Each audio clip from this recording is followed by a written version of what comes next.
Alright, so part 2 picks up exactly where we left off. Grace is sitting on the front steps of the Le Damas estate outside, covered in blood, barely breathing, looking like she just crawled out of the actual underworld witch. Honestly, she kind of did. The entire family is gone, the mansion is burning behind her, and she won. She survived the game, she survived the night, she survived all of them. It's over. Except, and you already know where this is going, it is absolutely not over. The police show up because of course they do. Because there's a mansion on fire and bodies everywhere, and a woman sitting in a wedding dress that used to be White Grace's body just completely gives out the moment help arrives. She collapses right there on the steps. They rush her into an ambulance and take off toward the hospital. And on the way in the middle of the road, her heart stops twice. They bring her back, both times barely. And by the time they reach the hospital, she is in rough shape. Now cut to somewhere completely different. An old man is sitting alone watching the news on the screen. A war, 2 countries, active conflict, people dying, and this old man, without any visible urgency at all, just picks up his phone and makes a call. He says 2 words, stop it. And within minutes on that same screen, breaking news, the war has ended just like that, done, which tells you everything you need to know about who this man is and what kind of power he actually holds. This isn't someone who writes checks or makes donations. This is someone who ends wars from his living room. Message comes and he reads it. The Le Damas family, every single member is dead, wiped out by one woman named Grace. He's upset, not devastated, not shocked, but genuinely rattled, because this news didn't just land in his inbox, it landed in the group chat. And not just any group, the Servants of the Devil group chat, which yes means there are other families, other organizations, just like the Le Damas family. All of them connected through the same dark network. All of them worshipping the same entity, all of them playing the same game. And every single one of them just got the notification that one player survived and the Le Damas bloodline is gone. The old man calls for his assistant and asks for his 2 children. They come in immediately. He looks at them and says, everything I've been preparing you for years, the moment has arrived. You need to protect our position. He removes his ring, the ring of authority, the symbol of his power and his seat in the organization, and he holds it out toward them. Then he says, kill me, go ahead. And without a single moment of hesitation, his son and daughter take a pillow and smother him until he stops moving. Now I know that sounds absolutely insane, but stay with me, because it starts making sense in a second. He had his children kill him because he was too old to compete, too old to participate in what's coming by dying at their hands. He made them his successors, his heirs, which means they're now the ones eligible to enter the competition. He didn't just accept death, he used it as a strategic move. These families have been playing a very long game. His son and daughter walk out of the room and tell each other they need to be ready, because the race starts today. Meanwhile, back at the hospital, Grace wakes up to find a detective sitting in her room who wants answers, and Grace, who has spent the last several hours surviving something that no normal person would ever believe, immediately understands that she cannot tell this man the truth, because what is she going to say? That an entire family tried to hunt her in a ritual game for a deal they made with the devil. She'd be in a psychiatric facility before she finished the sentence, so she says nothing useful. She deflects, she keeps moving the conversation in circles. And then completely out of nowhere, a woman walks through the door. The detective looks up and says, who are you? The woman says, I'm Faith, Grace's sister. Grace stares at her like she's seeing a ghost, because Faith is her sister, her actual sister, who she has not seen in over 7 years. They didn't just drift apart, they effectively cut each other off, and now she's just standing here in a hospital room in the middle of everything.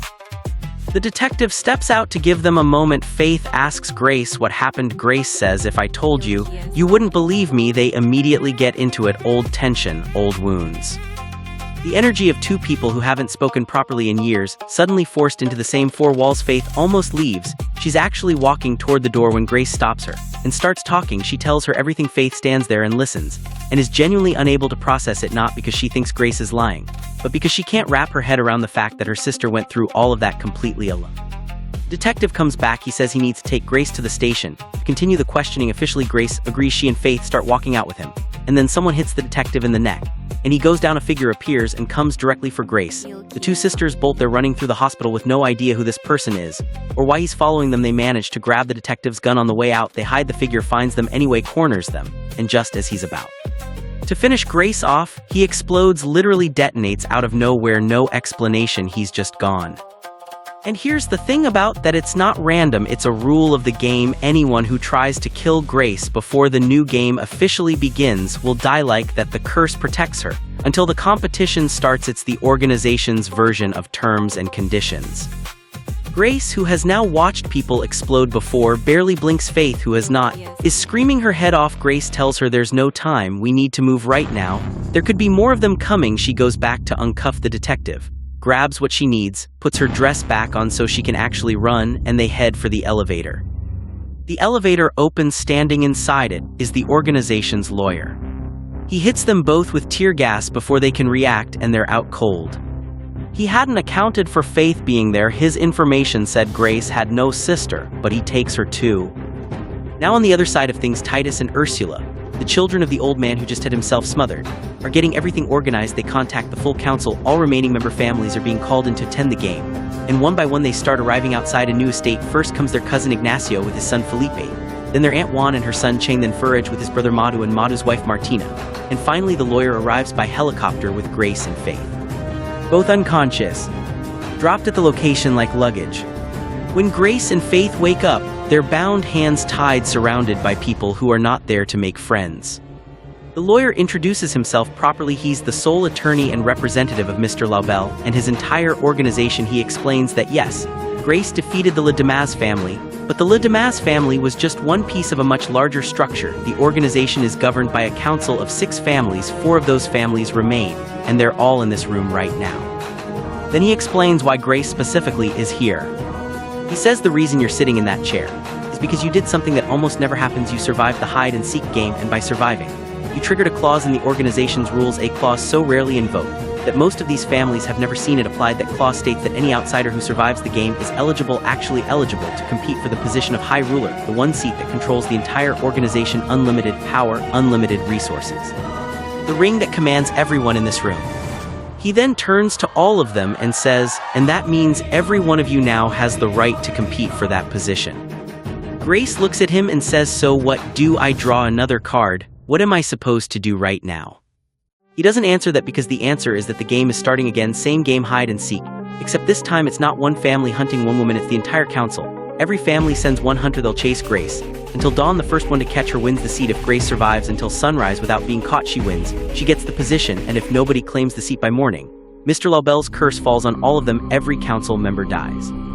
Grace has no real choice. She agrees. Faith immediately wants to know why she's involved in any of this, given that she and her sister are estranged. They tell her, you know too much now, you're not leaving until this is resolved. That's when another person enters the room. Francesca. Now Francesca is Alex's ex-fiancée, his first engagement. Before Grace had absolutely no idea this woman existed. Francesca is not here to win a seat. She is here because she watched the man she was supposed to marry die, and she blames Grace for taking him from her. And for being the reason he's gone, she signed up for this game specifically to end Grace. That's her only goal, not power, revenge. The lawyer finishes the briefing. Both sisters get an injection and go under. When they wake up, they're out in the garden, hands still cuffed together, and the game has begun. Grace immediately starts explaining the situation to Faith. You're not a target. You're an anchor. They cuffed you to me to slow me down so they can catch me faster. If you don't listen to exactly what I tell you right now, we are both going to die tonight. Faith starts processing this at record speed. Meanwhile, Titus and Ursula are already arguing about who's going to be the one wearing the ring at the end of the night before they've even caught anyone, both of them completely certain of the outcome. Ursula deploys a drone she brought with her to track Grace's location. She locks onto her and patches through the drone speaker and says, I'm not your enemy. I found a loophole in Laubel's rules. I can help you. Before she can explain what that loophole is, Titus destroys the drone. Grace and Faith run for the main gate. The gate is enormous, sealed, and there is zero chance of getting through it by force. They disappear back into the trees. Faith asks, how did you not know your fiancé was involved in a satanic organization at this level? Were you just that blinded? They snap at each other while walking, but both duck the moment they hear Ursula calling out from somewhere in the trees saying she's not an enemy, that she joined this thing almost by accident and the rules are what they are, and she's sorry. And it's her them, and then Titus comes in from behind with an axe. They hear him in time, they dodge, they knock him down, and they run. This creates a problem for Ursula. She was seconds away from finishing them, and her brother just ruined it. The twins realize immediately that going at this separately is going to get both of them nowhere. They need to work together. Their father didn't sacrifice himself for nothing. They agree they're a team now. Grace and Faith spot a building in the distance. Faith wants to go inside and find a phone to call the police. Grace says the longer they stay in one place, the easier they are to track, and they need to focus on finding a way through the gate. Faith holds her ground. While they're arguing, Ignacio, one of the council members, is positioning himself with a sniper rifle. In the distance, he drops his magazine when he picks it up and racks a round back in. He accidentally fires. Both women hear the shot and run. He opens fire on them for real, but can't land a single round, not one. Important side note here: while all of this is happening on the grounds, the rest of the council members who aren't currently hunting are watching on monitors from inside like they're watching a live sporting event, commentary and everything. Grace and Faith find cover. Faith spots a gas pipe nearby and gets an idea. Suddenly, the entire area fills with smoke, cutting off Ignacio's line of sight completely. He takes a shot at the pipe. It ignites. The whole area goes up. Grace catches shrapnel in her arm, but they use the chaos to break away from him and disappear. They make it inside a hotel on the property A wing that was cleared out specifically for the game. Faith pulls the shrapnel out of Grace's arm. While they talk, Grace tells her she looked for her before the wedding. She wanted her there. She couldn't find her. Faith looks like she's about to say something, and then Fur-Edge comes through the door. They run before he can get a clear look at them. They make it to a laundry room. They agree they need to stop running and start fighting. But first they need to get rid of these handcuffs, because they cannot do anything useful while they're attached to each other. They find a power saw and start cutting through the cuffs. Fur-Edge hears the saw. He traces the sound. By the time he reaches the laundry room, they're not there. They come out behind him, jump him together, shove him into a washing machine. And Grace turns it on without a second thought. They stand there and wait while the machine runs a full heavy cycle. Grace opens the lid. He is not doing well. She takes his phone. She calls emergency services. She gets through to someone who tells her they'll be there soon. Just wait at the main gate, and Grace and Faith head there. But what they didn't know is that Ursula had anticipated this. She had already rerouted all incoming calls to her own number. The voice on the phone was Ursula. She set up the trap herself. She knew Grace would eventually get her hands on a phone and try to call for help. Grace and Faith arrive at the gate. Ursula steps out and faces them. She says, "I'm not here to fight you, I have a deal." She tells Grace about the loophole she mentioned earlier on the drone. She says if you marry someone who is already a council member, the game stops immediately. No winner by combat, no chase, nothing. That person takes the seat automatically, and you survive. She says, "I'm proposing you marry my son Chang." The hunt ends. You both walk out of this alive. Faith grabs Grace's arm and says, "Think about this. What is the other option? We don't know what's going to happen to us before sunrise." Grace asked what happens after. Ursula explains from that point forward, Grace would be part of the organization. She would carry out the same rituals, the same traditions, the same sacrifices that all these families have carried out for generations. Grace looks at her and says, "So you're asking me to become the person who hunts innocent people like you all hunted me?" "No, I'm not doing that." Ignacio appears from the side, trying to close in on them. Ursula steps between him and Grace. She tells him, "You know the rules. You can't touch her outside of the sanctioned hunt. If you do, the curse takes you." He backs off. Ursula turns back to Grace and says, "You're running out of time, and you don't have the luxury of saying no right now. Either you agree or I'll take you out myself." The moment the tension peaks, Grace moves fast. She grabs Juan's sword from somewhere nearby and drives it straight through Ignacio's head. He drops. Juan had broken the rules of the game. Juan triggered the curse. Juan explodes. And then, because the curse covers the full bloodline of anyone who breaks the rules, Chang, her son, explodes too.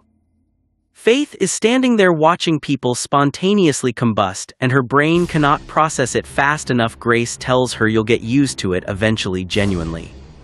3 hunters down. Titus and Ursula are the only 2 left actively in the game, the twins, and they know it. Faith decides it's time to actually fight. She picks up the sword and starts moving with intention as they walk. She turns on Grace, asks her how she could just leave her. Years ago, when she was just a kid and Grace walked out. Grace explains it was a scholarship, a once-in-a-lifetime opportunity. She was 18 years old. She couldn't take a child with her when she could barely take care of herself. She planned to come back when she graduated. When things stabilized, they never stabilized. She never came back, and she has carried that every day since. Faith is still processing this when they try to call the police again. This time Titus picks up. He'd intercepted the line. Grace tells him quietly, casually, that they're heading to the main gate. They walk straight toward it, and when the twins show up, they're expecting to corner them. It's Grace and Faith who have the upper hand. Grace takes Ursula's gun. She looks at her and says, "Next time you pretend to be the police, you might want to disguise your voice a little better." She knew the whole time. She orders them to open the gate. They refuse. Grace turns to Ursula and says, "You want me gone?" Here's your shot, your brother is standing right there, finish him, and the seat is yours, I'll walk, problem solved. She's trying to drive a wedge between them. Titus sees it happening, he grabs Faith and pulls her toward him, tells her she left you once already, she'll do it again, stay with us. It's safer. He distracts her long enough to drag her sideways. In that exact moment, Martina, Madhu's wife, who was supposed to be a hunter, comes roaring through in a car. She's not hunting anyone, she's done. She drives straight through the main gate at full speed and disappears into the night she just left, opted out entirely. The distraction shifts the dynamic. Ursula grabs Grace. Faith breaks free from Titus and runs back. Ursula had already stabbed Grace, but Faith pulls her out at the last second and drags her toward the woods. Titus picks himself up and is furious at Ursula. She tells him it was a maneuver, that she was playing them. He doesn't fully buy it, but lets it go. Back at the lawyer's command post, Madhu asks to be reinstated now that Martina deserted. The lawyer tells him that by signing away his position to her, he ceased to be the head of his family. He's just a civilian now. He has no eligibility. His chance is gone. That opens a slot. Francesca has been waiting. She picks up her gear and walks onto the grounds. Grace and Faith make it back to the hotel wing. Grace gives Faith a hard time for not escaping. When she had the chance, at minimum she could have gone and called real police. Faith fires back, instead of thanking me for saving your life, you want to criticize my decision making. She reminds Grace that she's here standing in the middle of all this because of Grace's wedding, and she's still fighting for her. Grace gets quiet. She apologizes. Faith starts walking. Grace is about to go after her, and Francesca is standing in the hall. She's holding an RPG over her shoulder. Backwards she fires. The blast goes behind her, not forward. She doesn't realize what she did. Grace sprays pepper spray directly into her eyes, and Francesca, furious and half-blind, sprays the same pepper spray back at Grace. Now both of them can barely see anything. They're swinging and stumbling and hitting whatever's in front of them. Faith realizes she left her sister and turns back, but Titus is already blocking her path. He tells her the best thing you've ever done is be here right now, because you're what we're going to use to bring Grace in. He starts hitting her. She fights back. Same moment, Francesca corners Grace and tells her, you stole him from me. Grace, even half-blind, hits back with the most devastating thing she can think of. Alex never loved you. He never even mentioned you, not once. She shoves Francesca into a piano and brings the whole thing down on her. Titus is getting ready to finish Faith when Ursula stops him. She says use her as bait, lure Grace to us. He agrees. He gets on the property's speaker system and calls out to Grace, says he has her sister, says if she doesn't arrive at his location in 10 minutes, he'll kill Faith himself. Click. Grace scans the security monitors and finds Faith's location. She grabs a rifle from a weapons crate. She walks directly toward them. On the way, Francesca is in the corridor, still breathing. Grace puts that situation to rest permanently. She walks into the room where the remaining council members are watching the monitors. They scatter, except Felipe, Ignacio's son, who runs up to sign the paperwork to take his father's place in the game. He enters the room where Grace is and unloads 2 pistols. Not one bullet touches her. She retreats into a storage room and waits. Titus enters the storage room. He tells her, you have 30 seconds before I walk over there and kill your sister. Come out now. Grace steps out of the shadows and offers him a deal. She says, marry me. He stares at her. She says, Juan told me the loophole. If I marry a council member, the game ends. That person takes the position. You win the seat you've been fighting for. I survive. We both walk out of this with what we want. Titus looks at the lawyer. The lawyer nods. Yes, it's valid. He agrees. They walk Grace out. She finds Faith and hugs her tight, and Titus lets them have that moment. The wedding begins. The lawyer takes a drop of blood from Titus, a drop from Grace. He asks each of them, do you accept this person as your partner? They both say yes. They sign the contract. They put on the rings. The lawyer declares them officially married. He hands the ring of authority to Titus. The game stops. The room applauds. And then Grace lunges at Titus and drives something sharp directly into his neck. The room freezes.